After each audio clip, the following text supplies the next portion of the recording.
هاقول لِك إزاي نعالج الإسمرار وفي نفس الوقت نستخدم حاجة تساعد على تفتيح منطقة الunder arm ومنطقة البيكيني وتحافظ معانا على النتيجة دي.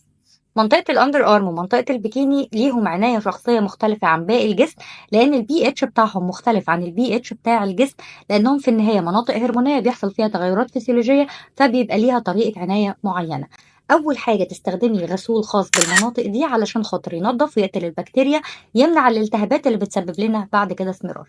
ما ينفعش نحط مزيل العرق وبعدين نحط فوقيه مزيل عرق تاني من غير ما نكون غسلنا المنطقة دي كويس جدًا ونشفناها كويس جدًا، وبعد كده نبتدي نحط المزيل بتاعنا مرة تانية، لأنك لما بتحطي مزيل على مزيل انت كده بتزودي النشاط البكتيري في المنطقة دي، وده بيسبب التهابات وبيسبب هرش وبيسبب اسمرار، فانت في غنى عن الموضوع ده تماما. لازم تعملي تقشير للمنطقة دي قبل الشيفنج علشان خاطر تشيلي الجلد الميت اللي بيبقى بدوره بيقفل لنا المسام، فيعمل لنا برضو التهابات ويعمل لنا حبوب تحت الجلد ويعمل لنا جلد وزة ويعمل لنا مشاكل كتيرة جدا.